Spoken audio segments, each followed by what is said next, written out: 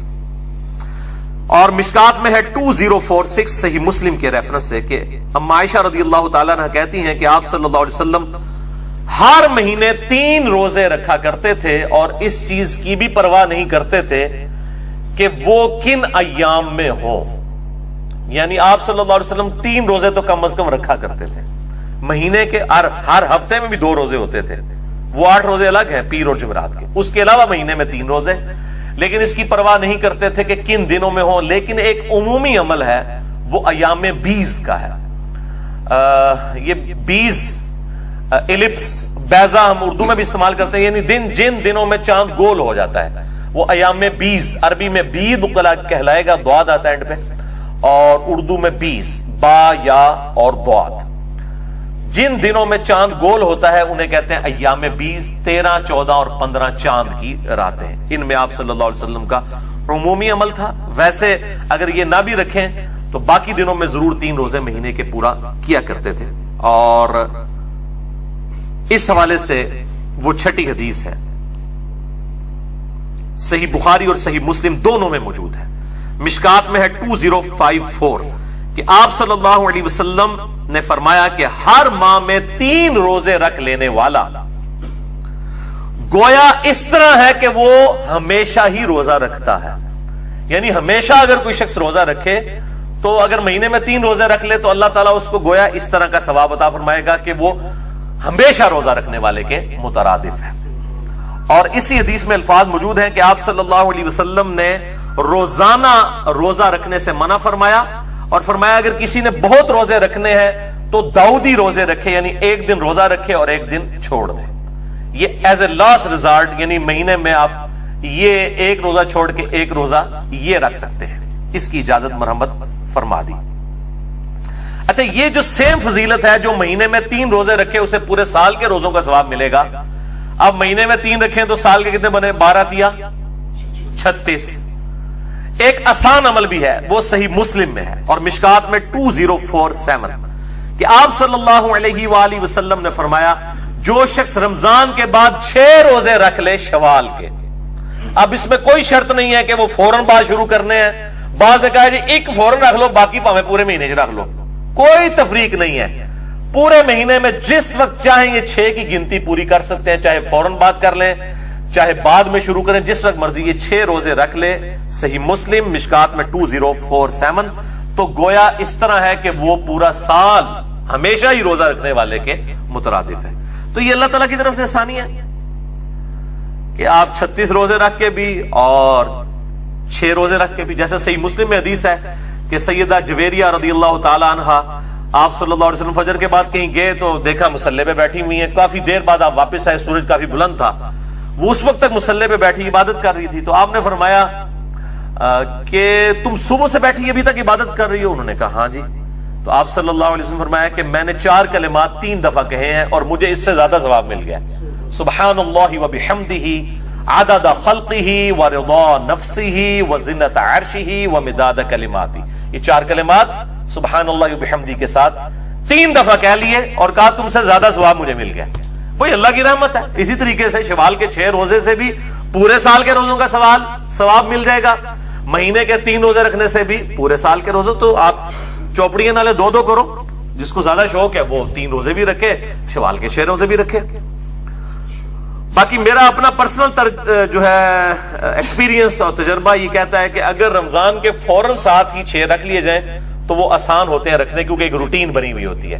جب آپ روٹین توڑتے ہیں پھر ذرا مشکل ہو جاتا ہے. جائز تو ہے اور اس میں کوئی قدغن بھی نہیں ہے, لیکن اس وقت فوراً ساتھ رکھ لینا آسانی ہوتا ہے. 7ویں حدیث بھی بخاری اور مسلم دونوں میں ہے, مشکات میں 1262. سیدنا ابو ہریرہ کہتے ہیں رضی اللہ تعالیٰ عنہ کہ نبی صلی اللہ علیہ وسلم نے مجھے 3 کاموں کی نصیحت کی تھی. نمبر 1, مہینے میں 3 روزے رکھنا, وہی ایام 20 والے. نمبر 2, روزانہ اشراق یا چاشت یا دوحہ یا اوابین, یہ چاروں ایک ہی نماز کے نام ہے. میرا مسئلہ نمبر آپ 30 دیکھ لیں, میں نے اس میں بتایا. چاشت کی کم از کم 2 رکعتیں پڑھ لینا, اور تیسرا سونے سے پہلے وتر پڑھ لینا. ویسے تو افضل ہے آخری پیر میں، لیکن جو شخص مطلب اہتمام نہ کر سکتا ہو تو سونے سے پہلے ضرور پڑھ لے. آپ صلی اللہ علیہ وسلم سے ہر طرح ثابت ہے، سونے سے پہلے بھی اور رات کو اٹھ کے بھی. اور نماز وتر پہ میں نے ڈیٹیل 2 گھنٹے کا لیکچر دے دیا ہے. مسئلہ نمبر 130، مسئلہ نمبر 130، نماز وتر سے متعلق صحیح فقہی احکام و مسائل. 8ویں حدیث سنن نسائی سے ہے، مشکات میں اس کا نمبر ہے 2071. ابن عباس رضی اللہ تعالیٰ عنہ کہتے ہیں کہ آپ صلی اللہ علیہ وآلہ وسلم چاہے سفر ہو چاہے مقیم حالت میں حضر میں ہو، آپ صلی اللہ علیہ وسلم ایام 20 کے روزے کبھی نہیں چھوڑتے تھے، سفر میں بھی رکھتے تھے، 13، 14 اور 15. 9ویں حدیث سیدنا ابو ذر غفاری رضی اللہ تعالیٰ عنہ کے حوالے سے ہے، جامعہ ترمذی میں اور سنن نسائی کے اندر. مشکات میں اس کا نمبر ہے 2057. ابو ذر غفاری رضی اللہ تعالیٰ عنہ کہتے ہیں کہ آپ صلی اللہ علیہ وآلہ وسلم نے فرمایا کہ اے ابو ذر، جب تم مہینے میں 3 روزے رکھو تو 13، 14 اور 15 کو رکھا کرو چاند کی، یعنی ایام 20 جن میں چاند گول ہوتا ہے، 13، 14، 15. لیکن مسلم کی حدیث ہم پہلے سن چکے ہیں، یہ ضروری نہیں ہے، یہ بہتر ہے 13، 14، 15. ادروائز آپ پورے مہینے میں کسی بھی وقت 3 روزے رکھ سکتے ہیں. یہ افضلیت والا معاملہ. اب آگے میرے بھائیوں وہ ٹروتھ ریویلنگ 10ویں حدیث شعبان المعظم کے روزے کے حوالے سے، اور پرٹیکولرلی 15 شعبان المعظم کا جو روزہ ہے اس کے حوالے سے. اس کو شب برات کے ساتھ کوئی مکس نہ کرے، وہ 15ویں رات ہے، یہ 15واں دن ہے، وہ الگ چیز ہے، یہ الگ چیز ہے. کیونکہ جن لوگوں نے جنہوں کہنا روند مارنا ہوتا ہے نا، وہ کو گل کچھ دی کچھ بنا چھڑ دینا. تو میں پہلے کلیئر کر لوں، یہ شب برات کی بات نہیں ہو رہی، یہ 15 شعبان کے دن کے روزے کی بات ہو رہی ہے. صحیح بخاری اور صحیح مسلم دونوں میں یہ حدیث موجود ہے. بخاری میں اس کا نمبر ہے 1983 اور مسلم میں 2751 اور مشکات میں اس کا نمبر ہے 2038. اور اس حدیث سے جو میں رزلٹ نکال رہا ہوں یہ میرا تفرد نہیں ہے، اہل سنت ہی میں سے ایک اہل حدیث میں سے نکلا ہوا آف شوٹ ہے، جماعت المسلمین والے، ان کا بھی یہی موقف ہے. وہ بھی 15 شعبان کے روزے کو نہ صرف سنت بلکہ واجب سمجھتے ہیں. وہ دوسری ایکسٹریم پہ ہیں، میں ان کا بھی رد کر دوں گا. بہرحال وہ 15 شعبان کے روزے کو بخاری اور مسلم کی اس حدیث کے تحت سنت سمجھتے ہیں. سیدنا عمران بن حسین رضی اللہ تعالیٰ عنہ کہتے ہیں کہ نبی صلی اللہ علیہ وآلہ وسلم نے مجھ سے یا کسی اور شخص سے یہ بات پوچھی. اب وہ تابعی کو یاد نہیں کہ انہی سے پوچھی تھی یا کسی اور صحابی سے. کیا پوچھا؟ اصمت من سرر شعبان، کیا تم نے شعبان، سرر شعبان، یہ سرر عربی میں 2 معنوں میں استعمال ہوتا ہے. ایک تو یہ اردو میں بھی ہم سرے کے طور پہ بھی استعمال کرتے ہیں نا، شعبان کے سرے کا روزہ رکھا ہے، یا وہ سرا ہوگا پہلا عشرہ یا ہوگا تیسرا عشرہ. اور ایک جو سرر کا معنی ہے وہ درمیان اور بیچ بھی آتا ہے، کھوکھلی چیز، سینٹر کے لیے بھی یہ سرر کا لفظ استعمال ہوتا ہے. اور یہ اپروپریٹ ٹرانسلیشن ہے کیونکہ اس کو سپورٹیو ایک اور حدیث ہے جو میں انشاءاللہ آن کیمرہ بھی دکھا دوں گا انشاءاللہ. تو تم نے سرر شعبان یعنی شعبان کے بیچ کا روزہ رکھا ہے؟ تو انہوں نے عرض کیا نہیں یا رسول اللہ صلی اللہ علیہ وآلہ وسلم. تو آپ نے فرمایا پھر جب تم رمضان کے روزے مکمل کر لو تو شوال کے اندر 2 روزے رکھ لینا. یعنی یہ ایک روزہ چھوٹا ہے، اب اس کے بدلے 2 روزے رکھ دینا. یہ ترغیب دلانے کے لیے، کوئی واجب نہیں، ترغیب دلانے کے لیے. یعنی وہ اس کے ایکویلنٹ 2 روزے ہو جائیں گے. بعض لوگ اس طرف گئے کہ یہ جو بیچ والا شعبان ہے اس سے مراد ایام 20 کے 3 روزے ہیں. بھائی اگر 3 چھوڑے ہوتے تو اس کے بدلے 6 رکھوائے جاتے، یا کم از کم 3 کو کم کر کے تو آپ نے 2 نہیں کروانے تھے. لاجیکلی 3 کو 3 تو رکھنا چاہیے تھا. تو اس سے مراد ایک ہی روزہ ہے 15 شعبان کا سینٹر کا، اور اس کے ایکویلنٹ پھر کہا گیا اگر وہ رہ جائے تو شوال میں 2 روزے رکھنا. یہ حدیث بخاری اور مسلم دونوں میں ہے. صحیح مسلم میں ایک اس کا طریق ہے جس نے بالکل یہ ایمبیگوٹی جو ابہام ہے وہ دور کر دیا. انٹرنیشنل نمبر کے مطابق 2745 ہے. یہ مشکات میں موجود نہیں ہے، مسلم میں ہے. اور اس میں سرری شعبان کی جگہ لفظ ہے سرتی ھذا الشہر. سرہ کہتے ہیں عربی میں ناف کو. ناف تقریباً جسم کے سینٹر میں ہوتی ہے. یہ آپ سمجھ لیں سینٹر آف گریوٹی ہے انسان کا. ناف نیول ہم انگلش میں کہہ دیتے سے. تو یہ سرہ وہ آتا ہے نا تحت السرہ اور فوق السرہ, ناف کے اوپر ناف کے نیچے اعلی سرہ. تو اس میں سرتی ھذا الشہر ہے. صحیح مسلم 2745. یہ حدیث میرے بھائیوں میں نے گھر میں نہیں بنائی. یہ میں سب سے زیادہ چونکہ مسئلہ اہل حدیث کو ہوگا, میں اہل حدیث کا ترجمہ ہی دکھانے لگا ہوں. صحیح مسلم شریف مکتبہ اسلامیہ کی چھپی ہوئی, علامہ وحید الزمان صاحب کا ترجمہ ہے, انٹرنیشنل نمبر کے مطابق یہ چھپی ہوئی ہے. صحیح مسلم, اس میں آپ کو حدیث دکھا دیتا ہوں. اور اس کے اوپر امام نووی نے جو ہیڈنگز باندھی ہوئی ہیں, چونکہ مسلم کے باب امام نووی نے باندھے ہیں, المتوفا 676 ہجری. امام مسلم نے باب نہیں باندھے تھے. انہوں نے بھی اس حدیث کو لیا ہے کہ یہ شعبان کے بیچ میں جو روزہ آتا ہے اس سے ریلیٹڈ ہے, کنارے والا نہیں ہے. کنارے والی یہ حدیث جو ہے الگ ہے, وہ مسلم میں 2751 ہے اور بخاری میں 1983. لیکن وہ بھی پھر اس کی وجہ سے بیچ ہی معنی لیا جائے گا.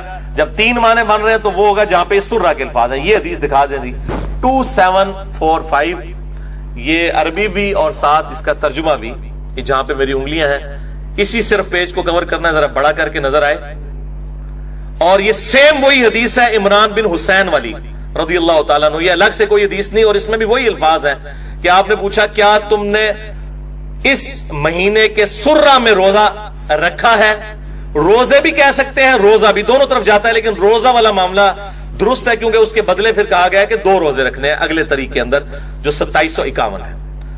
تو انہوں نے کہا نہیں, تو آپ صلی اللہ علیہ وآلہ وسلم نے فرمایا کہ پھر شوال میں 2 روزے رکھنا. اس میں تو یہ والے الفاظ نہیں ہیں سرر والے, لیکن اس میں سرہ والے ہیں. لیکن اس میں یہ موجود ہے جب تم افطار کرو تو 2 روزے رکھنا, یعنی جب رمضان کی افطاریاں گزر جائیں تو شوال میں 2 روزے. تو یہ سرہ کے الفاظ ہیں ناف کے سینٹر کے, اور یہ بالکل صحیح معنی بنتا ہے. اور اب سرر کا معنی شعبان کا آخری کنارہ تو ویسے نہیں لیا جا سکتا, کیونکہ شعبان کے اینڈ پہ آپ صلی اللہ علیہ وآلہ وسلم نے مخصوص کر کے روزہ رکھنے سے منع فرمایا, کیونکہ پھر رمضان کا پروٹوکول ڈسٹرب ہو جائے گا. جیسا کہ صحیح مسلم میں آتا ہے کہ فرض نماز جہاں پہ پڑھی ہے وہاں پہ آپ سنتیں نہ پڑھیں بلکہ بکھر کے پڑھیں تاکہ وہ پروٹوکول ڈسٹرب نہ ہو. اسی طریقے سے رمضان کے پروٹوکول کو ڈسٹربنس سے بچانے کے لیے کہا گیا شعبان کے آخری عشرے میں جو 2-3 دن ہیں ان کے اندر آپ نے روزہ نہیں رکھنا.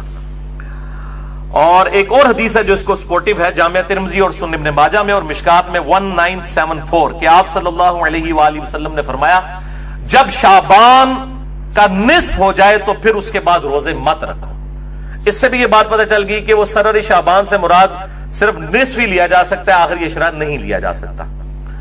البتہ ایک ایکسیپشن ہے جو صحیح بخاری اور صحیح مسلم میں ہے, مشکات میں 1973. وہ پچھلی تھی مشکات میں 1974, یہ 1973, کہ آپ صلی اللہ علیہ وآلہ وسلم نے فرمایا تم میں جو رمضان پائے وہ رمضان سے پہلے 1 یا 2 دن جو ہے ان میں شعبان کا روزہ نہ رکھے, ہاں مگر یہ کہ جو شروع سے رکھتا چلا آ رہا ہو. یعنی جو پورا شعبان روزے رکھ رہا ہے اس کو اجازت ہے کہ وہ شعبان کے آخری دنوں میں بھی روزے رکھ سکتا ہے, لیکن کوئی مخصوص کر کے آخری 2 دنوں کے روزے نہیں رکھے گا. اس حوالے سے یہ بات بالکل کلیئر ہو گئی. تو اب اس میں فائنل کنکلوژن یہ ہوا کہ ایام 20 کے کانٹیکسٹ میں 3 روزے شعبان کے اندر تو سنت ہے, 13, 14 اور 15, اور اس میں بھی جو پرٹیکولرلی 15 شعبان کا روزہ ہے جو سرہ ہے, سینٹر ہے اس کا, جو صحیح مسلم میں ہم نے حدیث پڑھ لی 2745, اس کے تحت وہ روزہ رکھا جائے گا. اور جماعت المسلمین والوں کی وجہ سے مجھے یہ چیز پہلی دفعہ ایکسپلور ہوئی, پھر میں نے خود بھی تحقیق کی, اور پھر جو حدیثیں ان کے علم میں بھی نہیں تھی وہ بھی میں نے ڈھونڈ لی. یہ سرہ کے الفاظ والی حدیث ان کے علم میں نہیں تھی, وہ سرر والی صرف لے کے آتے تھے. ہم نے اس میں ویلیو ایڈیشن کی ہے, سرہ والی حدیث بھی ڈھونڈ دی ہے الحمدللہ. تو لیکن وہ کہتے ہیں یہ واجب ہے, واجب نہیں ہے. واجب تو 10 محرم کا روزہ نہیں ہے جو فرض تھا. بخاری اور مسلم میں حدیث ہے کہ 10 محرم کا روزہ رمضان کی فرضیت سے پہلے ہر مسلمان پہ فرض تھا. جب رمضان کے روزے فرض ہوئے تو آپ صلی اللہ علیہ وآلہ وسلم نے حکم عام دیا کہ اب جس کی مرضی 10 محرم کا روزہ رکھے, جس کی مرضی نہ رکھے. اور وہ بھی پھر بعد میں کہا گیا 9 اور 10 2 ملا کے رکھنے ہیں, وہ الگ سے ایک ٹاپک ہے. تو جب 10 محرم کا روزہ جو رمضان سے پہلے فرض تھا, اس کی فرضیت ختم ہو گئی رمضان کی وجہ سے, تو یہ 15 شعبان کا روزہ کیسے واجب یا فرض ہو سکتا ہے؟ پر سنت ہے اور اس کی ترغیب دلائیں. اس کے اوپر مٹی ڈالی ہوئی تھی لوگوں نے, اور وہ فوراً فکر پڑ جاتی تھی نہیں جی وہ 15 شعبان کے روزے کی بات کریں گے تو لوگ شب برات منانا شروع کر دیں گے. یہ تو اسی طریقے سے صحیح مسلم میں حدیث ہے قبروں پہ جاؤ تاکہ آخرت کی یاد آئے. تو کوئی کہنے جی یہ مسلم کی یہ حدیث نہ بیان کریں, لوگ قبروں پہ جائیں گے تو قبروں سے مانگنا شروع کر دیں گے. یہ وہی چیز ہے کہ ناک میں مکھی بیٹھے تو ناک ہی کاٹ دو, بھائی مکھی کو اڑائیں آپ.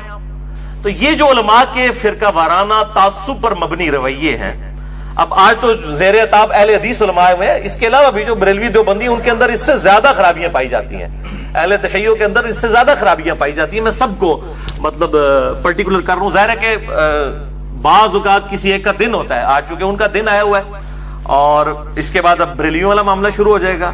شب برات کے حوالے سے کوئی روایت بھی صحیح سند سے ثابت نہیں, البتہ ایک تابعی کا قول ہے, میں وہ بیان کر دوں گا انشاءاللہ تعالی.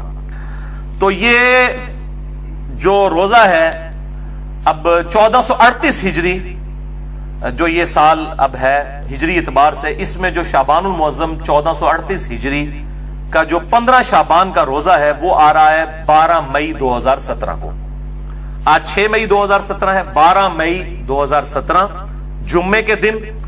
اور بخاری و مسلم میں حدیث موجود ہے, ابو داؤد میں ذرا وضاحت کے ساتھ ہے, آپ صلی اللہ علیہ وسلم نے اکیلے جو ہے وہ جمعے کا روزہ اور اکیلا ہفتے کا روزہ رکھنے سے منع فرمایا. لیکن اسی مسلم کی حدیث میں الفاظ ہیں جو میں آگے چل کے وہ حدیث بیان بھی کر دوں گا کہ اگر یہ جو جمعے کا روزہ ہے یہ بیچ میں آ جائے یا کوئی خاص ایک مخصوص ٹائم کے اوپر آ جائے پھر وہ ایکسیپشن ہے. یعنی اگر 10 محرم آ جاتی ہے جمعے والے دن, یا اسی طریقے سے یوم عرفہ کا روزہ آ جاتا ہے جمعے والے دن, تو پھر اب یہ نہیں دیکھا جائے گا کہ جمعے کا روزہ منع ہے تو یوم عرفہ کا بھی روزہ نہیں رکھیں گے, نہیں. یا ہفتے والے دن آ جائے تو روزہ رکھا جائے گا, البتہ بالکل مخصوص کر کے, جس طرح یہودیوں نے ہفتے کا دن کر لیا اور عیسائیوں نے اتوار کا دن, اس طریقے سے مخصوص کرنے کو آپ صلی اللہ علیہ وآلہ وسلم نے منع فرمایا ہے. اور یہ حدیث صحیح مسلم میں ہے 2684 اور مشکات میں ہے 2052 کہ آپ صلی اللہ علیہ وآلہ وسلم نے فرمایا تم میں سے کوئی شخص شب جمعہ کو قیام کے لیے اور جمعے کے دن کو روزے کے لیے مخصوص نہ کر لے سوائے اس کے کہ تمہارے روزوں کے درمیان وہ آ جائے. اگر وہ کوئی ایسا معاملہ ہے جو علیحدہ سے فضیلت موجود ہے, یا آپ کنزیکٹیو روزے رکھ رہے ہیں یا الگ سے فضیلت ہے, اس کی پھر ایکسیپشن ہے. اور بیسیکلی یہود و نصارہ کی مخالفت کے لیے بات کی گئی, لیکن افسوس امت صرف جمعے کی نماز ہی پڑھتی ہے اکثر. حالانکہ آپ صلی اللہ علیہ وسلم نے کہا کہ اس طرح کے سے تم نہ بن جانا یہودیوں کی طرح اور عیسائیوں کی طرح, نعوذ باللہ من ذالک. تو 15 شعبان 1438 ہجری بمطابق 12 مئی 2017 اسلام آباد میں ختم سحری جو ہے وہ 3:30 ہے, اور آپ جہلم کا نکالنا ہے تو آپ 3 منٹ مائنس کر لیں. اور اسلام آباد میں افطار جو ہے وہ پورے 7 بجے ہے. یہ دارالاسلام کا جو کیلنڈر ہے جو پرو مسلم سافٹ ویئر سے بھی آپ میچ کر لیں تو آپ کو یہی ٹائم ملے گا. 12 مئی 2017 کو 15 شعبان المعظم کا جو روزہ ہے رکھنا ہے انشاءاللہ تعالی, اور اس کی ترغیب بھی دلائیں. اور 13, 14, 15 3 رکھ لیں تو زیادہ بہتر ہے. بل 15 کا جو روزہ ہے وہ 12 مئی 2017 کو اسلام آباد میں 3:30 تو یہاں ہوگا 3:27 ختم سحری. اور افطار جو ہے وہ 7 بجے, اور یہاں پہ آپ 6:57 بن جائے گا جہلم میں. تو میں پھر کلیئر کر دوں کہ یہ 15 شعبان کے روزے کی بات کر رہا ہوں, شب برات کے روزے کی بات نہیں میں کر رہا. یہ دو الگ چیزیں ہیں, ان کو بالکل مکس نہ کریں. باقی پھر بھی کسی نے روند مارنا ہے تو اس کا تو کوئی علاج نہیں ہے, ہم صرف بات کھول کر بیان کر سکتے ہیں. اس کے بعد اگر کوئی بیچ میں سے ایسی چیزیں نکالنا شروع کر دے تو اس کا پھر کوئی علاج نہیں ہے.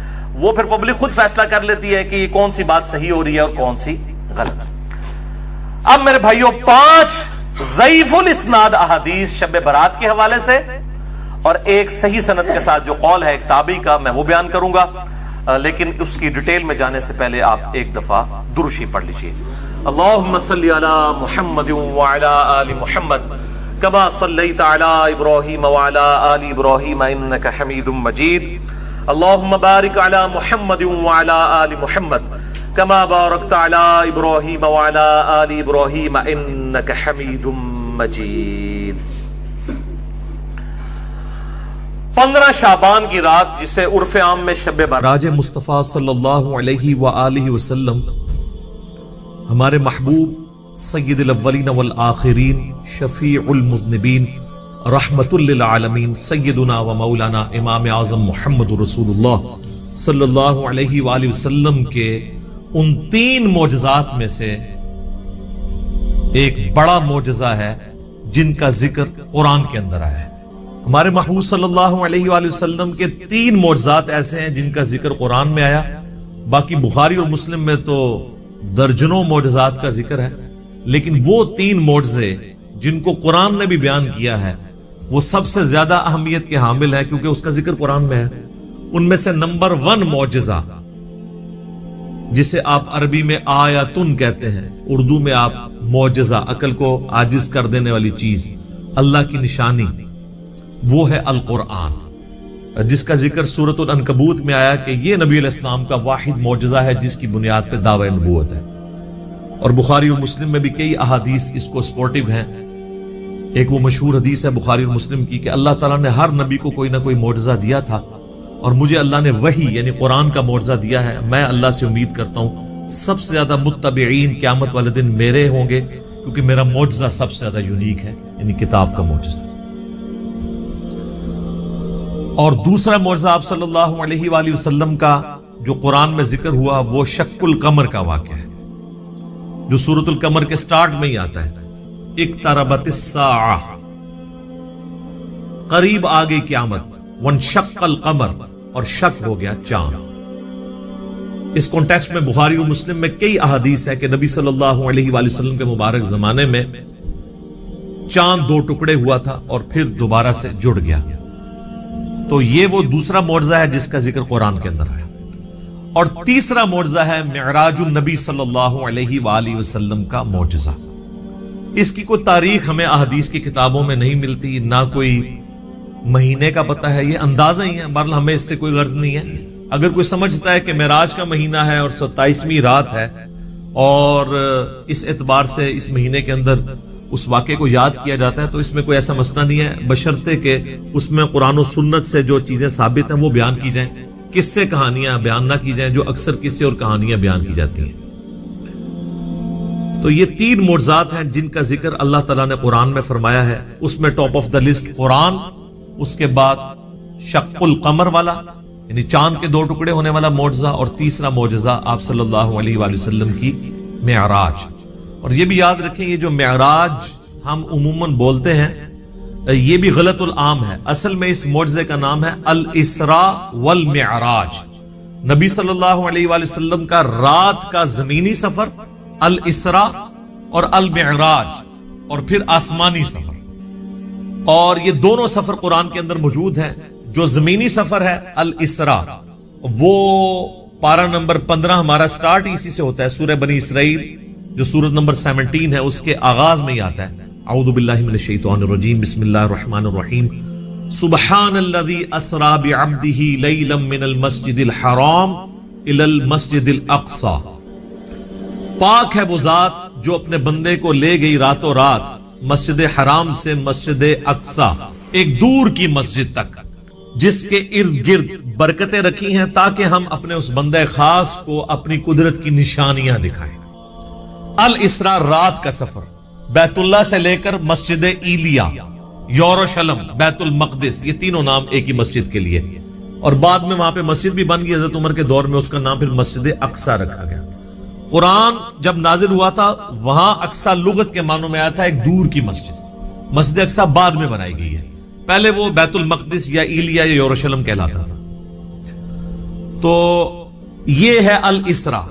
اور پھر وہاں سے آپ صلی اللہ علیہ وآلہ وسلم کو ایک براق پہ سوار کر کے آسمانوں کا سفر کروایا گیا 7ویں آسمان تک، اور پھر سدرۃ المنتہا، اس کا نام ہی ہے سدرۃ المنتہا جہاں پہ مخلوق کی انتہا ہو جاتی ہے، وہاں تک اسے ہم کہتے ہیں المعراج، یعنی اونچائی کا سفر آپ صلی اللہ علیہ وآلہ وسلم کا. اور اس کا ذکر جو ہے وہ سورۃ النجم سورت نمبر 53 میں آیا ہے، جس میں وہ مشہور آیت بھی آتی ہے فَكَانَ قَابَ قَوْسَيْنِ أَوْ أَدْنَىٰ، جس کے اوپر انشاءاللہ میں ڈسکشن بھی کر دوں گا۔ یہ یاد رکھیے گا میرے بھائیو، الاسراء والمعراج یہ پیورلی آپ صلی اللہ علیہ وآلہ وسلم کا جسمانی پلس روحانی سفر ہے۔ یہ کوئی خواب کا واقعہ نہیں ہے، کوئی روحانی ایکسپیرینس نہیں ہے۔ اگر یہ خواب کا واقعہ ہوتا تو کفار مکہ کو بھی ماننے میں آر نہ ہوتی۔ خواب میں تو بہت کچھ انسان دیکھ لیتا ہے، تو یہ جسمانی پلس روحانی ایکسپیرینس ہے۔ اور اس کے ساتھ یہ بھی یاد رکھنا ہے کہ اس کا موڈ برزخی ہے، یعنی اس کو اس دن کوئی دیکھ کے آبزرو نہیں کر سکتا تھا، الا یہ کہ اللہ نے کوئی ایک خاص منظر کسی کو دکھا دیا وہ الگ بات۔ ورنہ یروشلم میں آلموسٹ 1 لاکھ کے قریب انبیاء جمع ہوئے، صحیح مسلم میں آتا ہے، یہاں تک کہ آپ صلی اللہ علیہ وآلہ وسلم نے فرمایا کہ مجھے جبرائیل علیہ السلام نے تمام نبیوں کا امام بھی وہاں پر بنایا۔ میرے بھائی ہمارے شہر میں 1 لاکھ بندہ جمع ہو جائے رات کے وقت تو تھرتھلی پڑ جائے گی، اور اس زمانے کے اندر لیکن کسی نے وہ منظر دیکھا نہیں ہے، وہ ان سین بیریئر تھا۔ اور بیسیکلی یہ اس لیے کروایا گیا، جو سورہ آل عمران میں آیا تھا نا کہ اللہ تعالیٰ نے انبیاء کی ارواح سے عہد لیا تھا کہ اگر میں تمہیں حکمت دوں، نبوت دوں، اور پھر میرا کوئی پیغمبر تم میں آ جائے تو تم نے اس پیغمبر کی تصدیق کرنی ہے، جس طرح کہ یحییٰ علیہ السلام نے حضرت عیسیٰ علیہ السلام کی۔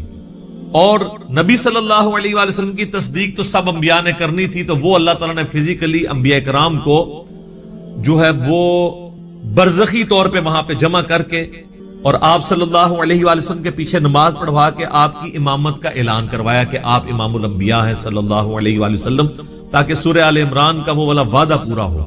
وہ بڑا سٹرکٹ وعدہ ہے، اس میں یہاں تک الفاظ ہیں کہ مجھ سے یہ عہد کرو کہ جب میرے پیغمبر آئیں گے تم ان پر ایمان بھی لاؤ گے، ان کی مدد بھی کرو گے، اور میرے ساتھ یہ بھاری ذمہ اٹھاؤ، میں بھی تمہارے ساتھ گواہوں میں شامل ہوتا ہوں، اور اب بھی اگر کسی نے اس عہد کو توڑا تو وہ فاسقوں میں شمار ہوگا۔ یہ اتنے سخت الفاظ انبیاء کرام علیہ السلام کے بارے میں اللہ تعالیٰ نے ارشاد فرمائے۔ تو یہ برزخی اس کا موڈ تھا۔ اب اگر کسی کو شوق ہے کہ جی میں یہ سارا واقعہ ایک ایک احادیث کے انٹرنیشنل نمبرز کے ساتھ دیکھنا چاہتا ہوں، خود سننا چاہتا ہوں، پڑھنا چاہتا ہوں، تو سننے کی حد تک تو ہم نے الحمدللہ اکتوبر 2015 میں، یہ آج مارچ 2020 چل رہی ہے، اکتوبر 2015 میں آلموسٹ سمجھ لیں 4.5 سال پہلے ڈیٹیل 3 لیکچر، مسئلہ نمبر 126 ABC 3 نشستوں میں آلموسٹ 4.5 گھنٹے کی گفتگو ویڈیو میں ریکارڈ کروا دیا ہے۔ ایک ایک حدیث کا میں نے انٹرنیشنل نمبر بھی بتایا، تو وہ آپ دیکھیں، ہم اس ویڈیو کے نیچے بھی اس کے ڈسکرپشن میں لنک لگا دیں گے۔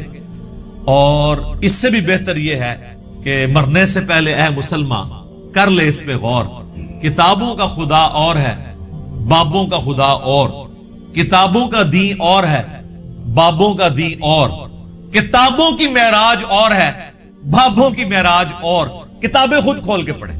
وہ میں آپ کو حوالہ دے دیتا ہوں، صحیح بخاری میں انٹرنیشنل نمبر ہے 3887، ڈیٹیلڈ حدیث ہے پوری واقعہ معراج کی، جس میں الاسراء زمینی سفر بھی ہے، آسمانی سفر، ہر آسمان پہ کس کس پیغمبر سے ملاقات ہوئی، 5 نمازیں دی گئیں، یہ ساری کی ساری 50 سے 5 ہوئی، حضرت موسیٰ علیہ السلام کے ساتھ ملاقاتیں ہوئی، یہ پوری صحیح بخاری میں انٹرنیشنل نمبر ہے 3887، اور سر صحیح مسلم 37 حدیث کنزیکٹیو ہیں۔ شروع میں پہلی جلد کے اندر انٹرنیشنل نمبر کے مطابق 411 سے لے کر 447، 411 سے 447 صرف واقعہ معراج کے اوپر، الاسراء والمعراج۔ اچھا وہاں پہ بھی آپ کو ہیڈنگ مل جائے گی، الاسراء والمعراج، رات کا سفر اور آسمانوں کا سفر۔ اور مشکات میں اگر آپ نے پڑھنا ہے تو تیسری جلد میں آپ کو 5862 سے 5867 تک مسلسل 6 احادیث اس حوالے سے مل جائیں گی جو واقعہ معراج سے ریلیٹڈ ہے، لیکن ظاہر ہے کہ کچھ سکپ بھی ہوئی ہیں، تو وہ آپ صحیح مسلم کا وہ چیپٹر پڑھ لیں 411 سے 447 تک۔ اچھا یہ جو میں نے دعویٰ کیا نا کہ یہ جسمانی پلس روحانی سفر ہے، یہ کوئی خواب کا معاملہ نہیں ہے، اگرچہ خواب میں بھی آپ علیہ السلام کو معراج ہوئی، وہ الگ سے۔ کچھ ضعیف روایتیں بھی ہیں سیدہ عائشہ کی طرف منسوب، حضرت معاویہ کی طرف منسوب، کہ وہ لوگ کہتے تھے کہ نبی علیہ السلام کو خواب میں معراج کروائی گی، لیکن وہ اصول محدثین پہ جعلی روایتیں ہیں۔ صحیح بخاری کے اندر اوپر تلے 3 طرق